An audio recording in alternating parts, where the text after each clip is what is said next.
जय जगन्नाथ सांग मैंने आज मु आपण मानक पई नेकी आसीची ओडिशा फेमस गोटे स्वीट रेसिपी छेनापोड़। प्रथमे एठी 3 लिटर क्षीर को मु नेइची। एहाकु आमे भल भाबे सिझेई दबा। क्षीर फुटी होई आसिले सेथिरे आमे किछि खटा अंश मिसेबा, जेपरि कि आपण माने लेंबू किंबा दही कि पनीर पानी कि विनेगर देई परिबे। एठी मु विनेगर ऐड करी, आपण माने जेते विनेगर नेबे सेतिकी पानी ऐड करिकी ही अल्प अल्प करिकी ही पकेबे। एहा द्वारा क्षीर भलकी फाटी होई होई आसे। जदि मो चैनल रे प्रथम थर पई विजिट करिसंदी ताहले चैनल को सब्सक्राइब आउ वीडियो को लाइक कमेंट द्वारा जणेबे मो वीडियो केमिति अछि देखि पारुथुवे। स्क्रीन ऊपर हमर धीरे धीरे करी पूरा छेना माने बाहरी लाणी। एहाकू 2 ରୁ 3 मिनिट एपरी ही फुटिया को छाड़ी दबा। तापरे एहाकू आमे गोटे जाली माध्यम छाणी दबा। एही प्रोसेस इमिडिएटली ही छाणिया पड़िबो, कहीं ना पानी रे बहुत टाइम जदि पनीर रहिला ताहले एहा पनीर टाण हे जिवो।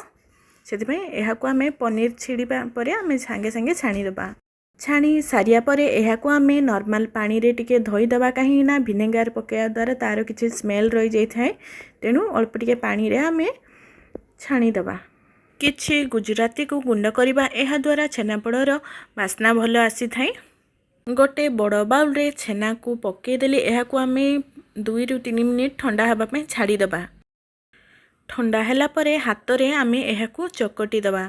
जेमिति बहुत चिकन करबानी, अल्प अल्प जेमिति ठेला ठेला है कि रही जाइछि छेना माने, तो एहाकू आमे नॉर्मल गुंड करिबा।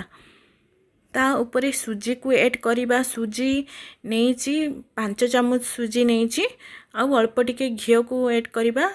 मीठा को बैलेंस रखिया पई अल्प टिके सॉल्ट पके दबा। ता ऊपर गुजराती रो पाउडर पके दबा आ गोटे गिना चीनी को भी ऐड करिबा।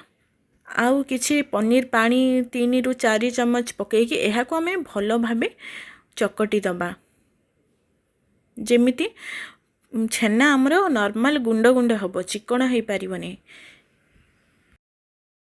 आउ एहाकू आमे 15 मिनिट जाय घुड़ेई की रखी दबा। सुजी जेहेतु पका हेछि एहा फुलिया पई छाड़ी दबा। सुजी फुलिला भितरे एबे आमे केक टिन को रेडी करिबा। जेमिति मु इठी गोटे एल्युमिनियम रो गोटे केक टिन को नेइछि। आपण माने स्टील रो भी को गिना कि स्टील टिफिन डब्बा किंबा एल्युमिनियम रो भी कोन भी नहीं परिबे आपण माने गिना भी। केक टिन ऊपरे भलो कि घिओ टिके लगे दबा। ता ऊपरे मु बटर पेपर को लगे देबी। आपण माने चाहिले कदली पत्र किंबा शाल पत्र को भी ऐड करि परिबे। टाउन रे शाल पत्र किंबा कदली पत्र मिलिबार टिके डिफिकल्ट, तो सेथि पई बटर पेपर रो भी यूज करिया को पड़े। तो बटर पेपर ऊपरे भी टिके अल्प टिके घिओ लगे दबा। जदि आपण माने शाल पत्र दौचंदी ताहाले तार बास्ना कलर टिके अलगा आसी थाए, बहुत भलो आसी थाए। देखंतु एठी प्राय 15 मिनिट हे सारिलानी। बेटर भी बहुत बढ़िया हेछि। एहाकू आमे केक टिन ऊपरे आमे रखी दबा। सबु बेटर को आमे पके दबा। पके सारिया परे ऊपर पटु आमे एहाकू भलो भाबे साइज करि दबा।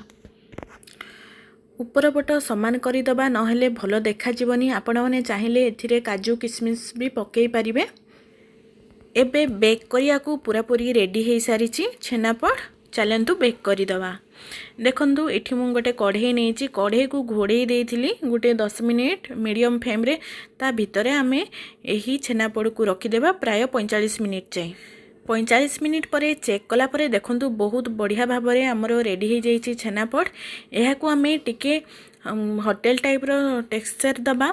तो सेथि पई टिके गुड़ आ अल्प किछि चीनी को नेइले एहाकू अल्प टिके पानी पके एहाकू मु गोटे सीरा बनेई देबी। होटेल मानंकरे एही प्रोसेस रे करि थांती।